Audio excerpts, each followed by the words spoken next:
At the back, Lohman for just a second looked likely. McKenna gets a hand in. And the conga from Conor McKenna. That is goal of the year. Deep entry. Here he is. The 100-gamer. What's ahead of him? He's got it. In game number 100, it didn't come off those brand new boots. He is as hot as you can be for his own third in a row. This is a clinic. This is a display. Got 4. Lohman really clever with the pickup, and he ran out of play. No. McKenna! Conor McKenna! What is going on? Second highest scoring, great tackle. Second highest scoring team in the comp, and they can just put their foot down at any moment. I think they might have got the message from the bench. Lohman for Morris for number 7. Why not? Out the back for Morris for a new career high. He is a star.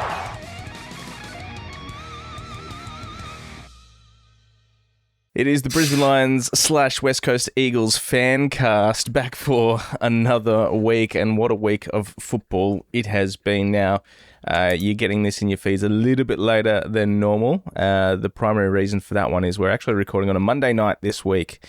We wanted to get the results of the Hawthorn West Coast game, and I had work, you had your car getting serviced. Things happen, life gets in the way, but it means we get to talk all things qualifying final. It means we get to have a chat about the All-Australian squad, which has also been released this afternoon as well.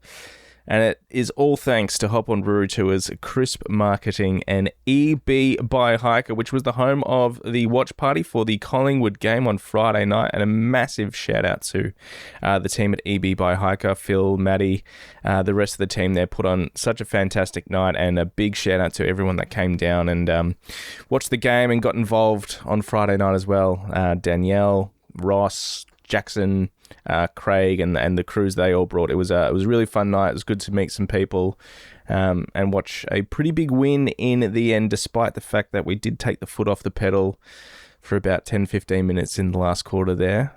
We did what we needed to do, and Collingwood probably should have rested some players because they're left to count the injury toll after that one.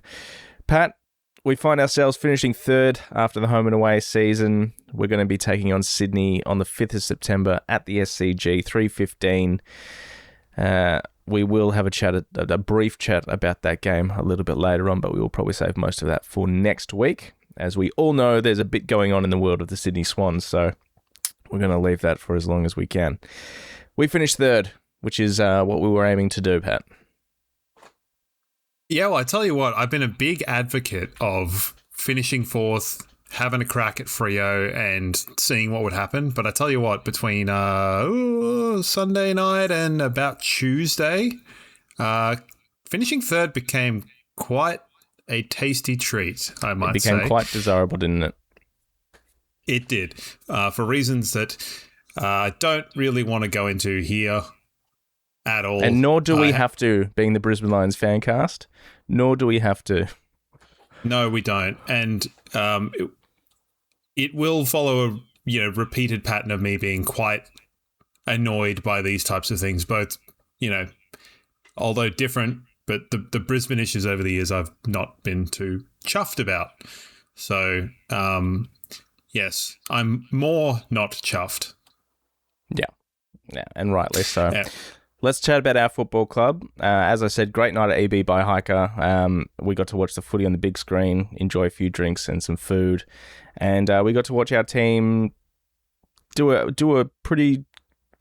very good job on Collingwood. The midfield was back. Our 3 tall forwards, 15 goals between them, not bad return at all. And not a bad time for those 3 to work together quite well as well. Yeah, there was a lot of yammer on the commentary about who are they going to drop, how are they going to... They're not going to play with 3. And, we've talked about this. I certainly don't think they would, but I can now see why they will. But why is it that you have experts saying they can't play all 3 when you have Fremantle playing with Voss, Tracy and Amiss on their side with just not a qualm? Like, and I'll be honest here. Like, if you were going to put all 6 of them together, you'd probably play a forward line of Tracy, Amos, and Morris would be the desired 3. But if you were going to like rank them in their roles, so you were going to say, well, Tracy and Oscar Allen are the same, Amos and Morris are the same, and then Voss and Hipwood are the same as kind of that agitator running psychotic energy ball, you're probably picking Hipwood over Voss. Morris and Amos is close. I'd pick Morris, and then you're probably picking Tracy over Allen based on the form. So, you know, there's a bit to think about with that, and I just think, yeah. Freo run the 3 tall forwards. They also run 2 rucks. I think it's rules for some, not for. I think it was just the fact that we went quite tall. I guess if you're looking at our backline as well, we've gone Harris, Dizzy, Lester, and Gallup, plus the 2 rucks, plus the 3 tall forwards. It's the tallest team we've run out in a while. Yeah, and it did surprise me. I thought Gallup would come in at the expense of another tall, and who knows what's going to happen for the qualifying final when Hugh comes in. Yeah, I mean, I don't think they can maintain. If they want to bring McCluggage in, it'll have to be at the expense of Gallup or Gardner, surely. Like, that has to be the way. Yeah, I can't see it any other way. I've seen some people say that, you know, take Levi out of the teams, like, 50 games straight, and they're just going to be like, nah, I just don't see that happening. So yeah. It has to be a balance act. It feels so weird to be like, how can we fit McCluggage into the team? Feels so weird. I think it's probably going to be Diz. Like that seems like the most obvious option, but who knows? Because again, as Dizzy never does anything wrong. And I mean, Gallup was, a bee's dick away from getting suspended again. Luckily, he did the right thing and at the very last second of that tackle, and he's escaped with a fine. So that could have made the decision pretty easy in the end as well. But I mean, Hugh McCluggage is coming into this team. Yes, he is. So, well, I mean, we went in on. So Gallup came in for who? Annabelle. Yeah.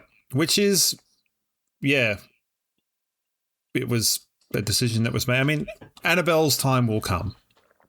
Yeah, it will come, and it will be next year, and he'll be a breakout star next year. So there's no two worries about that. But yeah, so minimal changes, and we didn't get quite the Collingwood changes we thought we would. No. And all I can say to that is sucked in, because Pendlebury's injured and someone else is injured, and it's bad. Like you're fucked up. You still got battered. You shipped 25 goals. Yeah. It got to the point where they started managing in-game, and, Darcy Cameron barely played the last quarter and a bit. Nick Dacos obviously spent a fair amount of time on the bench at the end as well, and obviously Pendlebury didn't run out the game. So it obviously got to the point to them where they're like, okay, we've buggered up here. Let's manage in-game. Yeah, and I mean, is Nick Dacos going to get 3 Brownlow votes in that game? No. So what was the point? Like, what actually was the point? So I don't know. I found the weekend funny that the AFL got what they wanted, and then it was ripped away from them by the Bulldogs, and wild card. What a load of shit. Yeah, I'm going to watch it though. We're all going to watch it. Yeah, but I mean, that's not really an indictment on it as a concept. It's an indictment on us as the peasants that we are. Yeah, but they know.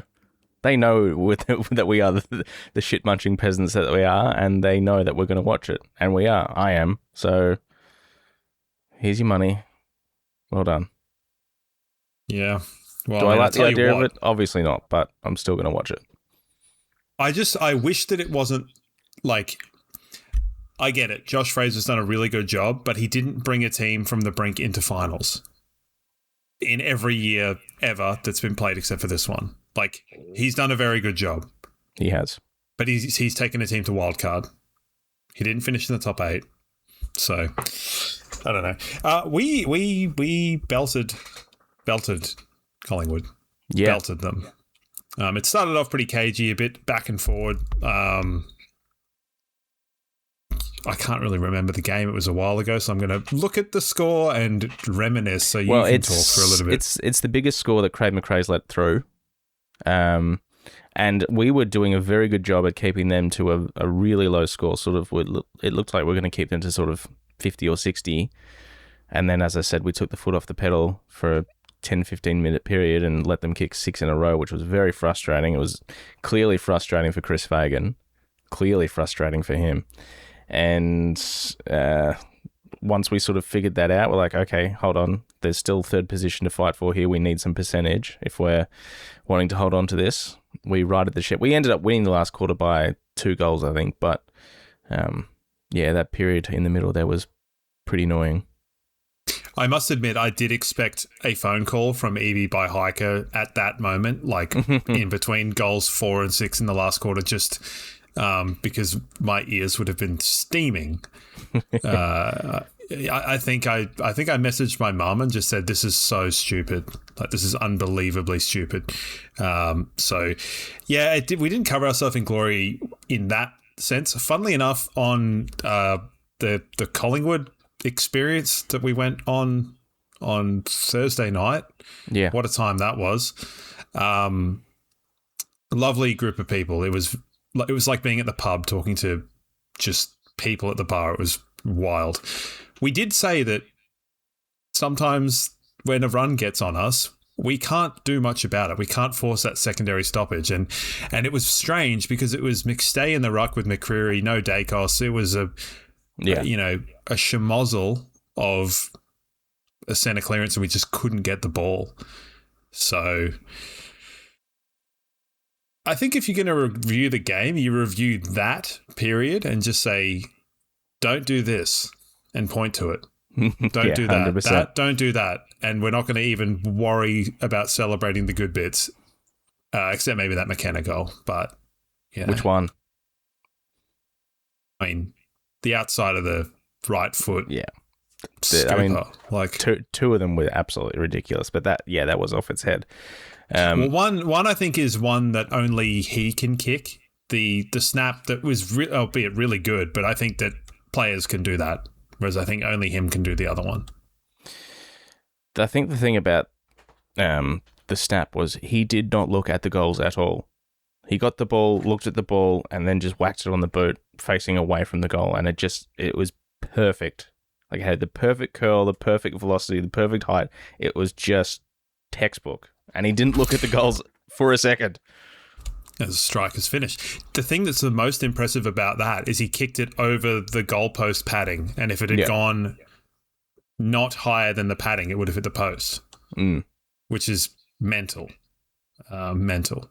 So, good. Should be goal of the year. Potentially. Should be goal of the year. Well, here's I'm not having any of you. It's a voting thing. Yeah, no, it's a voting thing. But here's my, not necessarily my counterpoint, but I guess a pretty valid counterpoint. It's obviously a cracking goal that McKenna's kicked, and I think the thing that makes it all the more better was the intent to run in from 50, get the smother, and then whack it on the boot. There is an element of luck, and I think it's a pretty large element of luck. Does that detract from it compared to, say, Noah Anderson 5-6 weeks ago, or even Sammy Draper's against Port, where he grabs it out of the ruck, runs, and then belts it from 50, which is, do you reward skill over luck? Well, I think it's skill. I think it is skill in its luck, because it's not like we see McKenna try and do that and miss it 19 times in the season. He's tried it once and scored. So I think it's a better goal than Anderson's last year. Did he win goal of the year last year? It's better than any goal that is someone tapping it to a guy with a 666 handballing it to someone and getting a return and kicking it from 50. It's a better goal than every single one of those because I can't remember. That goal. It might have been Carlton 3 or 4 weeks ago where Noah Anderson sort of shirked a couple of tackles, took a couple of bounces and ended up kicking goal. It was pretty good. I think aside from that, like Chad's goal was good, but he won't win because he's not invited. I think Isaiah Dudley's goal was good for Fremantle the other week. That was a good goal. Suspect throw to him though. But I think, yes, those goals that are like you're breaking a tackle and you're doing this shit and then you're snapping it. To me, that like, Tip and Woody's sort of stuff, like they're as lucky in a skillful sense as McKenna's because McKenna is executing a skill. Anyone that's played any kind of sport with a round ball knows that the way that his foot goes and to scoop it and to flick it, that's he's executing the skill he's trying to do. Yeah. So I very much am in advocation of this. You know me. Very much so, yeah. Yeah. Plus also, and this is an unpopular thing that I'll say, kicking an AFL ball off the ground, soccer style, is actually not that difficult. It has a very true flight, the AFL ball. Sure. Like, and I'm not talking about that. That's fucking bonkers. But, some of the Gumby stuff you see from particularly tall players. Oh, woeful. Logan Morris had a day out, didn't he? 8 goals straight, thanks to the absolute butchering of one kick. He likes punching down, doesn't he? It's funny because very good. It was funny because at EB by Hiker, that play where Charlie's running down the middle of the field, as soon as that one, and so Logan Morris absolutely shanks it and goes out on the full. The moment Charlie handballed the ball and Logan got in his hand, the TV cut out for like 5-6 seconds at EB by Hiker. So we're all going, what's going on? Like, what has happened? It comes back and there's a score review for on the full or a point, and we're all just none the wiser until we had to see a replay, and we're all like, how has he gone and done that? 100% Charlie's fault for not giving the handball early. So, he could have had 9, but he didn't. It was a bit of an absolute, like, tour de force. Cam Rayner, headgear. Something that I didn't know I needed in my life. There it is. Nearly had his ear ripped off a la Mick Foley back in the 90s, 80s. I don't know, whenever that happened. Hopefully not as gratuitously as that. But that was fun. Yeah, it was different. Get any nicknames from your end? No, we were all just sitting there going, I wonder how long it's going to be before the Jason Dunstall headgear comment or picture pops up, and almost immediately was the answer, yeah. Almost immediately. Pretty quick. It was strange, but it was fun. Yeah. He had a good game. I was kind of hoping more for the like rugby union second rower tape, where they do the two-tone tape, where they have the white with the black line. Like I was the Dan Carter tape. Hoping for that, yeah. Dan Carter. Yeah, or the Richie McCaw tape. Richie McCaw, it's not Dan Carter. He's too pretty for that. I would have gone for the Brodie Retallick tape personally, but that's a story for another time. They have some interesting little guys, Collingwood.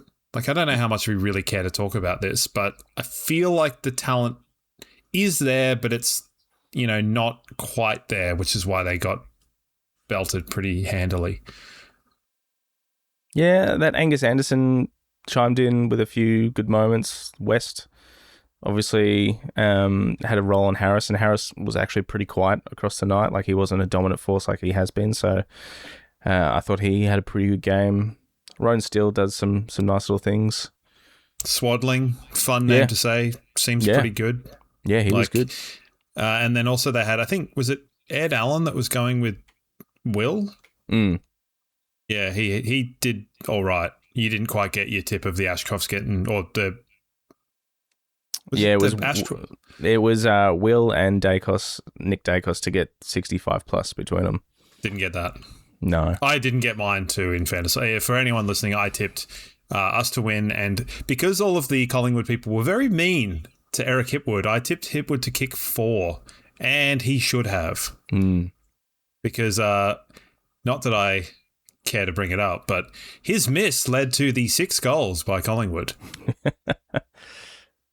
Yeah. So, he had a really good responded, game. Yeah. Eric was really good. That rundown tackle is, that's worth a goal in itself.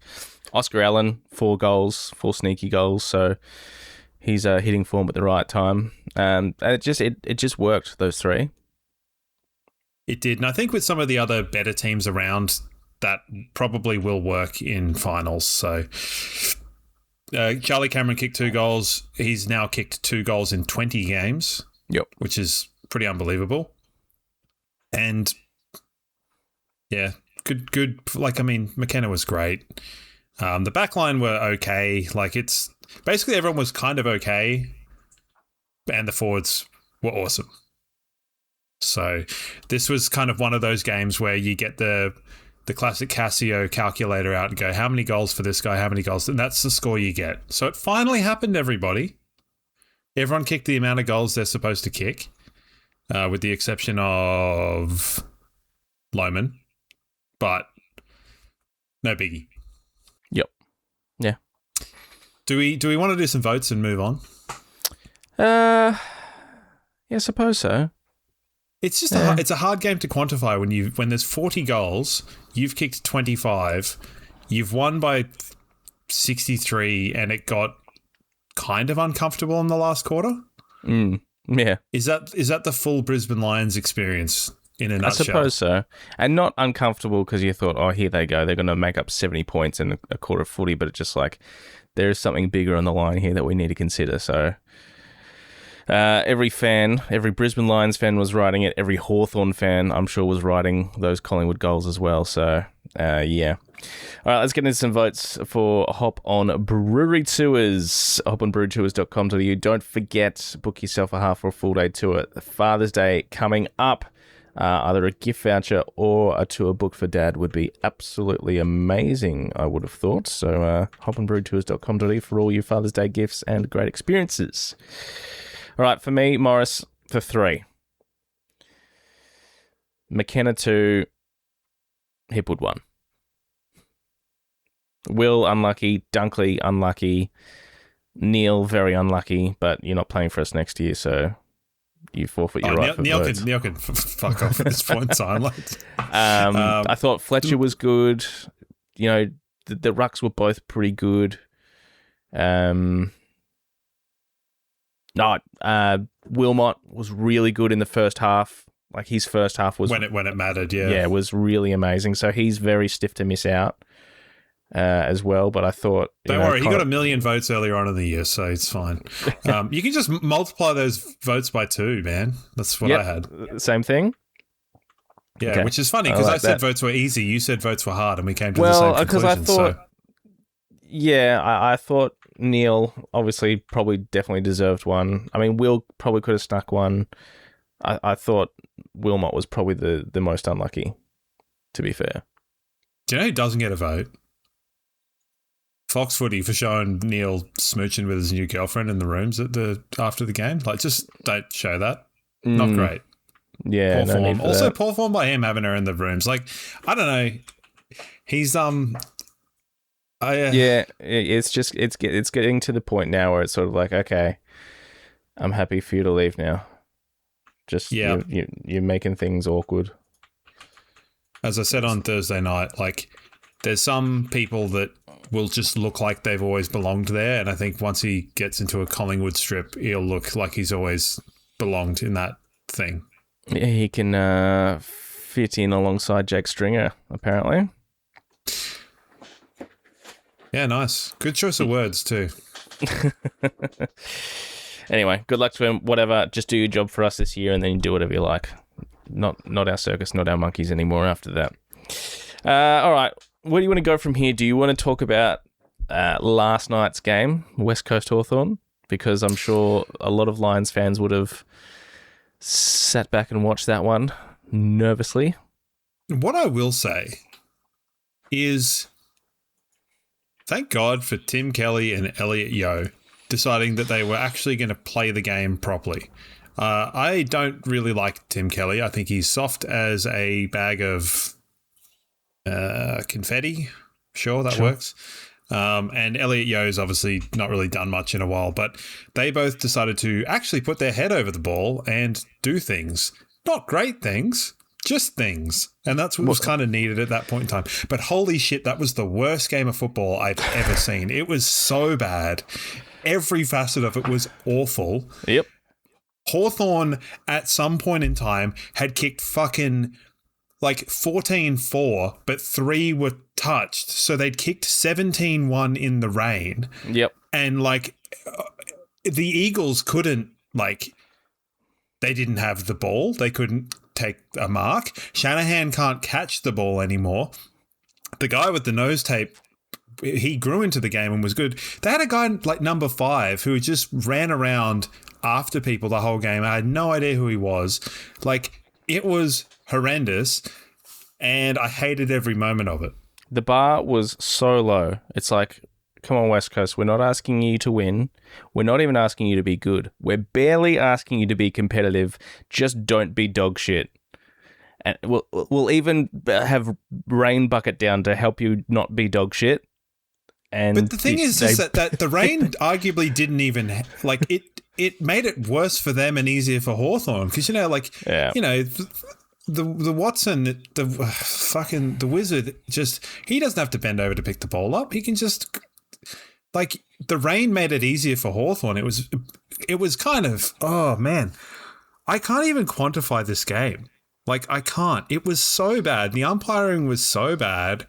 It really reminded me of what it's like being bottom of the table. You get the Sunday afternoon guys. Also, just quietly, why are we waiting an hour and 20 minutes to start the game so we can show the fucking bounce? Like, show the game at 6:20. Don't show it at 7:20 on a Sunday. No one cares. Nothing about this game was in any way good. I hated every moment of it until the end when someone kicked a goal and kind of kept it and made it safe. I hated Harley the Reid commentary. kicked one. Yeah.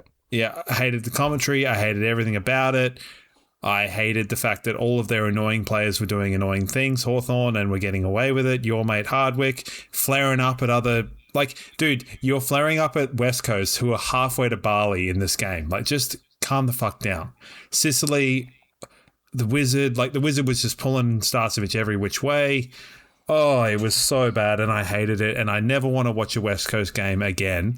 And if we played teams that were like this, no team ever comes up to us and plays like this. It never happens. Holy shit. Okay, that's my rant over. I'm sorry, Mum. Oh, man. Yeah, it was amazingly frustrating. Amazingly frustrating. And I get it. It's like they don't owe us anything. But just like have a bit of respect for yourself to go into your off season with a little bit of something to work with instead of just like 1 foot out the door. Like, come on. It was really bad. Just like, don't be you shit. owe it to your fans. Like, you get a lot of fans there all the time somehow. Jake Waterman, like, you kicked 5 straight against us. What's the go, man? Oh. Anyway, it's done. Yeah. And Lord, how they did try, but they managed to not lose by 95 points or whatever it was in the end, and we secure 3rd on the ladder. So, yeah. I should never be that invested in that game of football. But here we are. No, but it was funny how many different people were invested because you had Geelong people invested hoping for a win. That was never going to happen. Hawthorn people. And then you had people like... You had some Hawthorn people chiming in going like, oh, Fremantle, don't you think you should be going for like West Coast? Hawthorn, so that like you don't play the, like, I don't know, it didn't make any sense. I was just like, far out. Waste of an evening. And I slept terribly last night. I'm assuming because of that. Because of the stress of West Coast Hawthorn. Yes. It was awful. Yeah. It's done. It was awful. It's done. Yeah. But, jeez. It was awful. There were some awful football games. Mm. So, Fremantle got beaten by Carlton. Yeah. But that's sort of... Which, yeah, it's a bit that's like... a nothing yeah, burger. but it's like... you don't want to have that sort of form going into finals, Fremantle, but they'll get it. I mean, Hawthorn are pretty. I don't know what to make of Hawthorn. No, I don't know what to fair make. enough. I tell you what, this premiership it's there. Like, I would wager, comparative to last year and the year before, we're in a better spot than we've been. Yeah, in either and of those years. Obviously, unique circumstances. Oh, yeah. I mean, 2023, we had a good ride with, Yeah, no, 2023 I didn't include. Yeah, I know. I understand that. It's going to be, compared to the last 2 years, a very different lead-in. And, I am talking as if we should, and we should beat Sydney. Well, they're without 4 of their best players. Yes, and Riley Bice. Yeah, okay, at least you understood, because someone said, sorry, James Jordan, and I'm like, having said that, Riley Bice was good for us the last time we played him. He gave us 2 goals. So I know. I was like, I'm thinking they're going, they've actually improved when they haven't had Riley. It's a bit like Geelong last year when they put Reece Stanley in the team, and it was like, you're a worse team now. Like, you've done it. So, but they've still got, you look at the names on paper, like, my mate Sheldrick's there, Campbell, obviously, Errol's still there, Grundy's still there, Charlie Curno's still there. So they're still going to field a competitive team, but, give me a shorter flight to Sydney against no Heaney, no Warner, no Jordan, no Blakey, any day of the week. It is a red carpet to a home prelim. And speaking of awful, North Melbourne were also awful. So, what's happened to pride? Like, what has happened to pride in this competition? I don't know. So, yeah, it's a unique position. I think it's more the teams around us. So, we've looked at it, and Fremantle haven't won a final in a few years. Hawthorn are still relatively inexperienced, but they're flaky as all hell. Geelong aren't quite where they were. Sydney are obviously decimated. And then you've got, like, Adelaide. Adelaide are pretty threatening, but then they're in 6th. So it's just, Adelaide's there's a lot of footy. opportunity here. I mean, Carlton's playing good footy. Yeah, but can Carlton win 5 finals in a... No. I mean, it still seems very unlikely that anyone from Wildcard is going to make it to sort of week 3 or 4 of the traditional finals. But, I mean... Because that's sort of the two outliers, in terms of us winning it from outside the top 4 and the Bulldogs, is that I think the Bulldogs in that year, they were equal on points with, like, the 3rd place team. There was just a logjam to get in there. And with us, like, we were a top 4 team that cocked it up, like, of our own making. And we'd been a top 4 team for years. So it was kind of a bit like, it wasn't like we were an up-and-comer that surprised everyone at finals. It was like, okay, they should probably... If you played the season again, they would have finished top 4 and won anyway. So, what a weird season. It's flown by. Yeah, it really has. And here we are at the pointy end. Home and away done. All-Australian squad is here. Final team announced tomorrow. Here's who we've got in the squad. Harris Andrews, Will Ashcroft, Zach Bailey, Charlie Cameron, Logan Morris, and Lockie Neal are in the squad. Now, for me, I see 3 of those making the team. How about you? I have only one as a lock. I think Harris is a lock. I don't see this Really? season. I think this is a season. You know me. I'm unapologetically think he's the best thing since sliced bread, which I eat a lot. But if he didn't make the All-Australian fullback this year, I would not have a problem with it. Comparative to other years where he hasn't made it, I don't think he's been as good this year as he was last year or the year before that. Okay, or the well, year before that. Let's stack him up against the other key defenders that are in the squad here. So Alex Pearce, Connor O'Sullivan, Bodie Hewland, Sicily, Aliir, why is he even there? And Cal Wilkie. So there isn't a huge amount. I think Aliir has put his hand up for a spot. Alex Pearce, probably. I think probably Pearce and Aliir are the two that I'm not saying that he won't get there, but I'm saying if he didn't make it, I would understand it. Different to years where he hasn't made it because, like, you know, in a bit of a Mal Michael way where someone had like a bolter, like Wilkie won it one year and Aaliyah won it another year and Wiedering won it. And it was almost like they're not giving it to Harris Andrews, even though he's had better years than all of them anyway, because it's just a bit of a rotisserie chicken of like the new guy. So I think he'll probably make it. But if he didn't make it, I wouldn't be like, that's bullshit.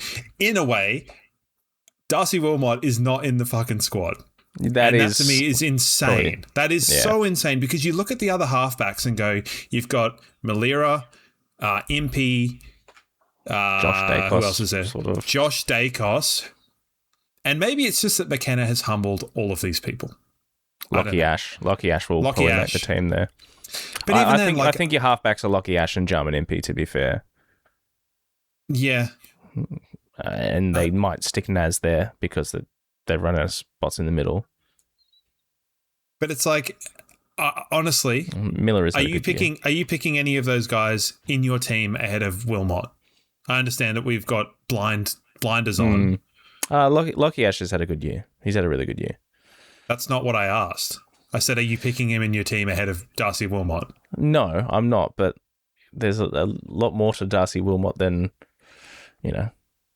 No, I'm not picking Darcy anyone. Wilmot's players don't kick goals is the main thing. Like, largely. I know they probably have. Okay, so who's your lock then? Because Harris is my lock. Logan Morris is my lock. Logan Morris 100%. Is your lock? He's the one lock. I think Charlie Cameron will be hard done by if he doesn't get it. I don't think Charlie Cameron will get it. I think he's the next deserving player to get in. I think with a couple spots opening up, I think Will might make the bench. Yeah, I think that's possible too. But if I'm being realistic, I think that Logan Morris deserves it. I think Harris probably deserves it through missing out other years. And I think Charlie Cameron deserves it because if the Wizard hadn't had the year the Wizard has had, Charlie Cameron's year stacks up extremely well in terms of consistent output over the course of the season and also just like goals and assists. Lockie Neal, I don't care because we've talked about that before. Bailey's Bailey won't make it. He's good games been good, but there's been too many sort of his last 2 weeks have been he's all right on Friday, but he's been fine. Two hit and misses here. Just and he was on track, and it's one of the things where I think his stats look good, but his in-game impact is a little bit strange. So if we had, I think we'll get 3. Will on the bench, Logan up forward, and Harris. I don't think Zach's going to make it. I think Charlie will be stiff to miss out. I don't think Lockie will make it. He's had a really good, consistent year, Lockie, as has Charlie Cameron. But I think those small forward spots are going to go to Wiz. Like, he's locked one up, and Keziah Pickett, they'll probably put in another forward pocket because, despite the fact that he's played half forward in midfield, I think they'll be like, small forward / we want him in the team. Someone on the Discord made a really interesting point that Charlie Cameron's kicked something like, it's like 46 goals being the second small forward in a team. So he's arguably like the 4th target. And we went back and looked at it. And I think you have to go back to Eddie Betts and Jeddah to find a second small forward that kicked that many goals. And they might have had Favola there or something like that at the time. So it was like, they had a lot of goals. But it's an interesting stat that you go, well, Lohman's he's kicked more goals, so Charlie Cameron's like under him in the pecking order, but he's still kicked that many for a small is pretty unbelievable. So I shiver to think what Kai Lohman's full season of brilliance could look like. Yeah.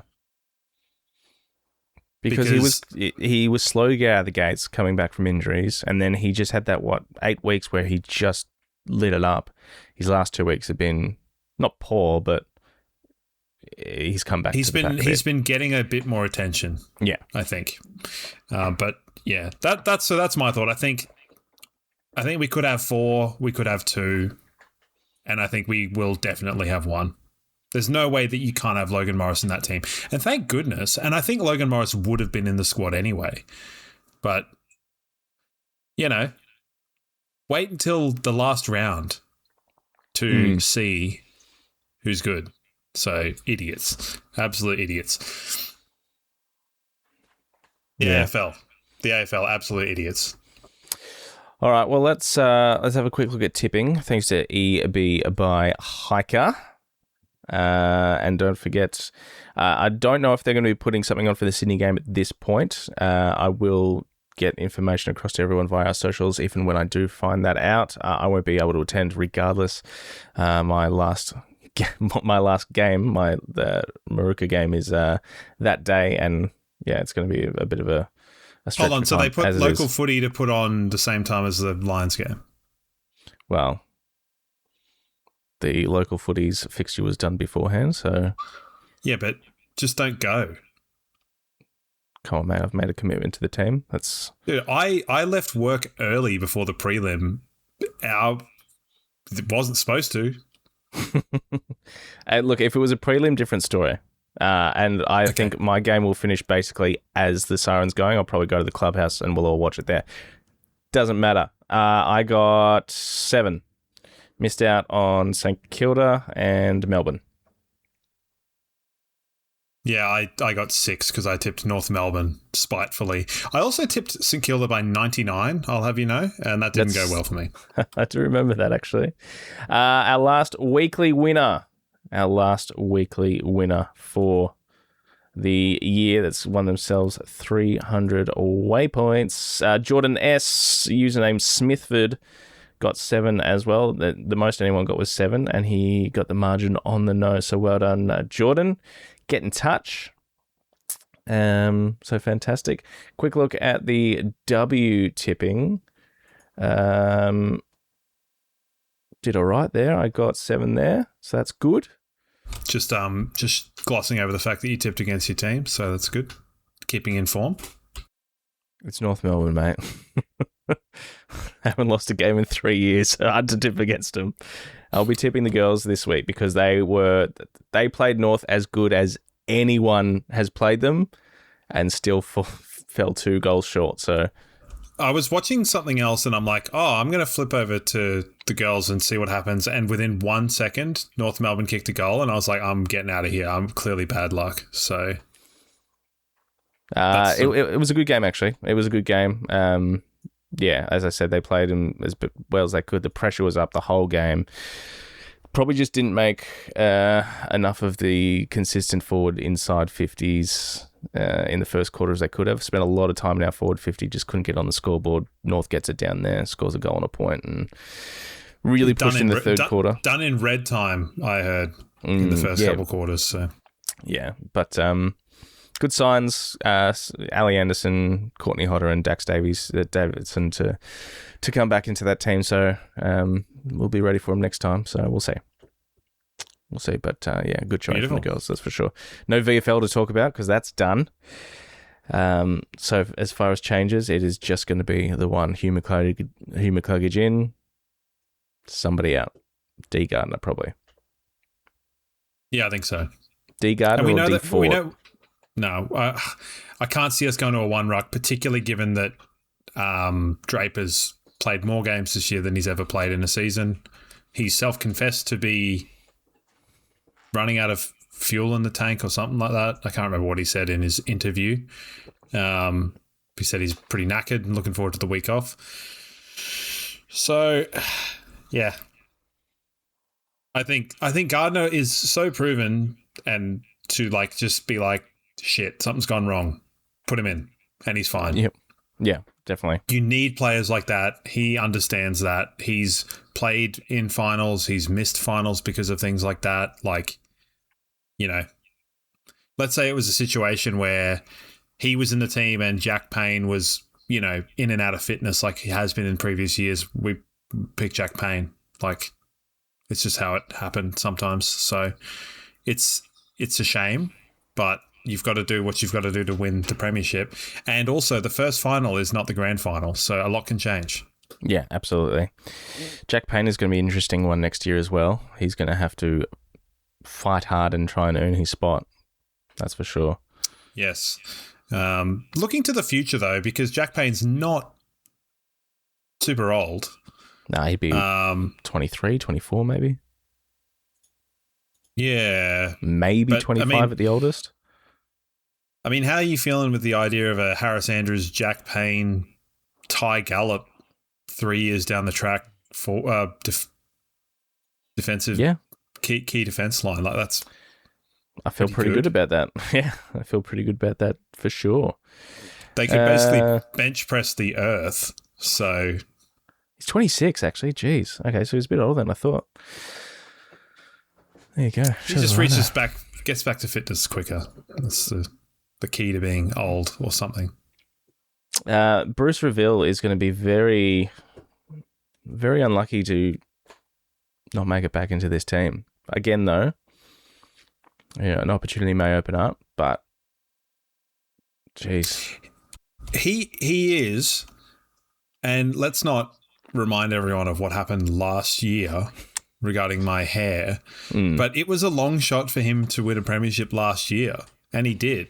I think, and this is one of the beautiful things, if you go back to the three-peat at the beginning of the millennium, century, whatever you want to call it, there are players that played in one of those grand finals that are talked about in that group. And, I don't know if in 2002 you're sitting there going, shit, Copeland's not in the team. Like, where is he? And then he comes back the next year and plays really well on Buckley. Like, it's sort of a weird situation like that where you've got players that were there for one, were there for two, some were there for all three, and we love them. But I probably couldn't tell you which. Like, I'm sure you could slip me up on players that didn't play in all three that I thought did. Yeah. Yep. Yeah, I understand. And I think being a part of it, and I think, like, it's the sort of thing that if we want to flag this year Jared Berry plays, it's like, is him playing in two rather than three any less? Absolutely not. Like, no way. Yeah, so I think it's going to be hard for some players, but I also don't think that this is it for our window for success. Sorry, everybody.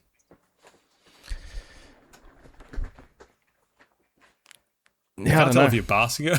No, it's I was thinking about it today. It's like the opportunity is right there for us to have another three-peat, and like how ridiculous / lucky / whatever grateful should we be that we have been alive for potentially 2 three-peats, where there are St Kilda fans out there in their 60s that haven't seen a flag at all. Other club supporters that have been through it. Yeah, it's crazy. It's really weird to think about that. And the idea that it could extend beyond that as well is laughable, but in the best way possible. Yeah, it's very different to 2005, where you knew that the drop-off was coming. We don't really have that. We've been kind of regenerating on the fly, which is pretty miraculous. It is. So another thing, me, Premier League came back on the weekend, so I had something else to watch. It primes me for the off-season, everybody. But, the back end of that season last year, someone said, both your teams have won the premiership. Like, that's pretty unique, pretty unbelievable. And I was like, yeah, but it's happened twice. Like, it happened in 2003, where they won both premierships at the same time. Or 2001 too. I can't remember. One of them, I'm pretty sure there was a time where they were, and it's like, that's very rare and unique, particularly for a team that hadn't won a premiership we hadn't won for 20 years. Yeah. 21 years, and the other mob hadn't won for 22 years or something like that to line them up. So very strange things abroad. Yeah, very much so. And I like them because they're both in good positions to keep being good. So how good? All right, let's get into some questions. Thanks to Crisp Communications. And I will employ everyone listening right now, get your questions in for next week. We won't have a game to review. We'll chat a little bit more about, the home and away season as it is and the upcoming qualifying final against Sydney. But get any questions you've got on your mind over the last 6 months that you feel like are worth asking, whether it's about sort of list management moving forward, Link McCarthy, what does he do? Kitty Coleman, Where does he fit in moving forward? That sort of stuff. Get your questions in. So let's go to the first one. Thanks to Indigo. And hold there. If you've got any weird things from episodes you remember that as like insane things that have either come true or been really off the mark, next week's your episode. Oh, yes, absolutely. Because that's really funny. So you could bring up the clip of me saying that we'll go 8-1 after the bye if you want. Just saying. Indigo, what did she say? This is a two-parter. First part was the McKenna goal of the year, in your opinion, and what do you think the club will need to do to keep Logan Morris when his contract is ending, because he's going to get offered a lot. And yes, he is. He's going to get offered more money than we can match if we want to try and keep the list that we've got together. I think we'll be prepared to offer him more than we have Zach. I think we'll be prepared to offer him closer to sort of maybe 1.5. Lockie coming off the books will free up a little bit of cash. And you never know, we might entertain training some players at the end of this year that we might not have thought about. I know Will McLaughlin's probably going to go elsewhere. Sam Marshall's going elsewhere. But maybe there's a name that we haven't heard of yet that might be looking elsewhere as well to try and get some money for Logan Morris. I'm looking into your little beady eyes trying to see if you know something that I don't.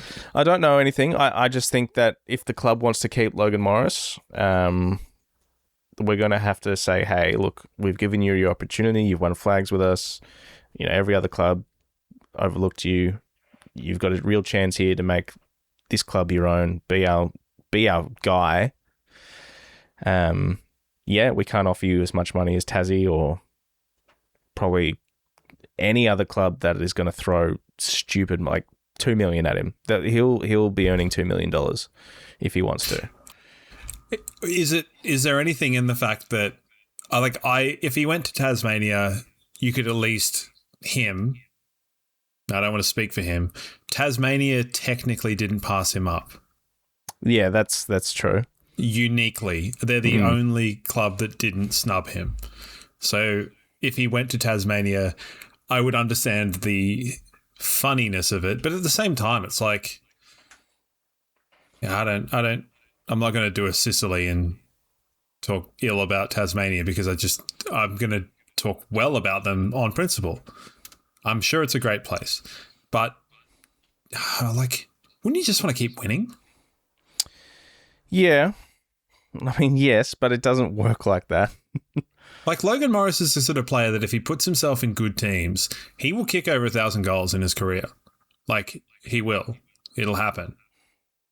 Does he want to go down as one of the greatest forwards ever? Jeez, yeah, it's I know Franklin left Hawthorn, but he didn't go to GWS for a reason. Like, he went to Sydney and, will now go down as one of the best forwards ever. Like, yeah, he's got a decision to make. He does, and you know what? He's not going to not make money. That's the thing. Yeah. He's not going to not make money anyway. So, I don't know. I maybe it's because I'm poor, but to me, the difference between 2 million and 1.5 million a year is just like, I don't know what that looks like. Frankly, I don't want to know because yeah, no, I understand. I understand what you're saying, but you're a long time not playing footy as well. So he's 21. Like, good on him. Yeah, and I think if we win the flag this year, I'm ready to. I'm not necessarily ready to let these players go, but I'm certainly more accepting of it because that's what happens. You can't just keep winning flags year after year. That's not good for anyone. I just would be warming up my lungs to boo all the players that will leave, in a fun way. Yeah. Hold on to your hats and necklaces and whatever. All right, next one from Josh. It was another game where we leaked goals. Could have easily been our 9th game this season where we conceded 100 points. But it wasn't. No, it wasn't. But still, in the last couple of years, only 3 times per year we've conceded that much. Do you think that is our biggest problem heading into finals? And what do we do about it? Nothing. And yes, it's a problem, but we kicked 25 goals. Yes, I think it is our biggest problem. I've been saying this, you know me, I've been saying this all year. Even when we sieved Collingwood the first time, I said to you, we did let some scores in pretty easily. That was a worry, and it has turned out to be a big worry on several occasions. It is our biggest worry, but it's funny listening to, I think it was Oscar Allen after the game, the way he spoke about, like, he came into the team, he said preseason was just fun. They wanted to make sure preseason was fun because of the long years that we've had. And then when the time comes to get the whips cracking, then it's time to get serious. And it seems like that has been the last few weeks. And, you know, that Carlton game aside, we have kept opposition to low scores. And then, yeah, that 10 minutes against Collingwood was worrying, but not It was super stupid, worrying. but it was everyone could see it was stupid. Mm. And then as soon as they saw how stupid it was, they ended up, you know, piling on goals themselves. We ended up piling on like 5 goals in the last 4 minutes. That's so dumb. It's just really dumb. What did you think of Oscar Allen constantly just saying Brizzy Lions? Because I didn't love it. I'm like, just drop the Brizzy. You don't need to say that. Just say the Lions. It's fine, man. Like, just call them the Lions. It's all right. Can someone, one of our fans, do up a premiership window post-bye? Yeah, I can. I'd be curious. You don't have to do it right now. I could just do it. I'm trying to outsource the labor away from you and me. Like, okay, so attack, we're still second behind Sydney. And defence, we have moved up. 1, 2, 3, 4, 5, 6. How the hell did you do this so 10th. quickly? Yeah, so we're 10th for points against. Currently? Is that where it is? No, I mean like after the bye. Oh, from the bye onwards. Okay, yeah. Yeah. So just like the last 9 or 10 rounds. Carlton will be killing everyone, right? So that's what I mean. From when we had the bye, just give us a premiership window from there. Yeah, okay. Even if you want to do every team from when they had their bye and average it out, that could also be cool. But, you know, you make your own rules. It's fine.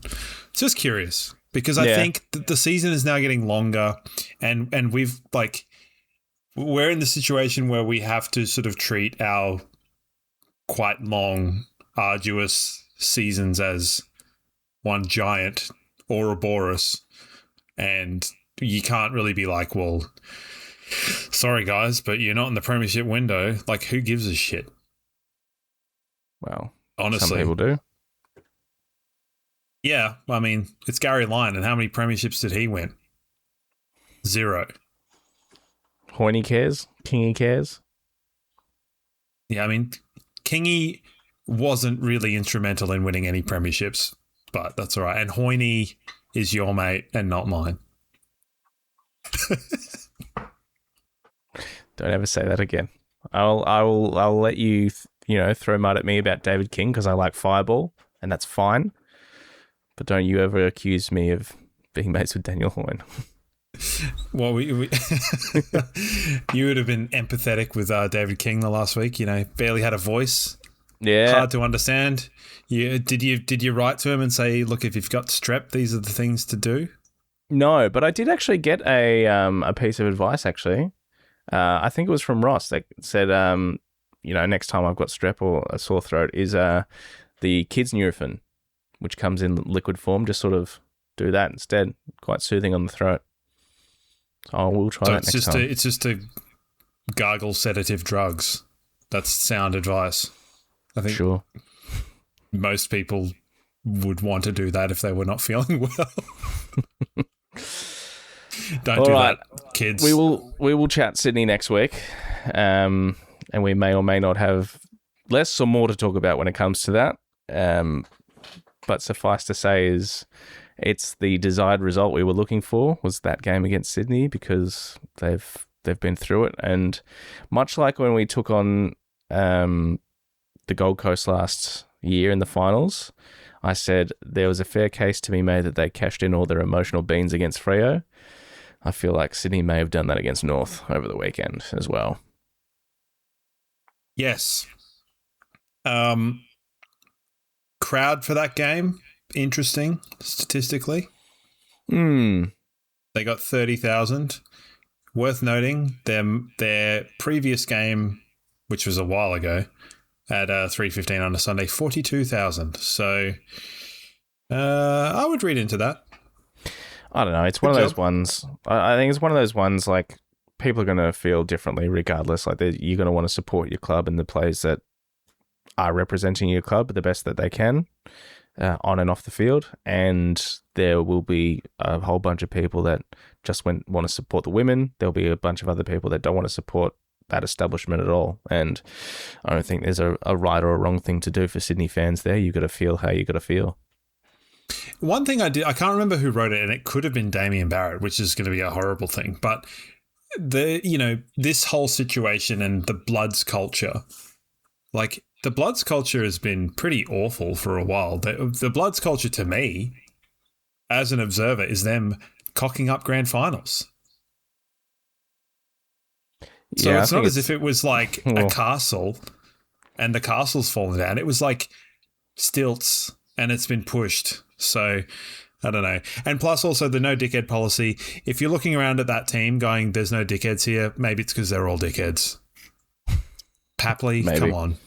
Like, seriously? Yeah. Like, Yeah, maybe. And that's coming from, like, the village idiot. I look in the mirror every morning and it's eye-opening. All right, we'll get your questions in for next week. We've got another final series to get stuck into. And, here we go again. Another crack at a flag. Who would have thought? Me.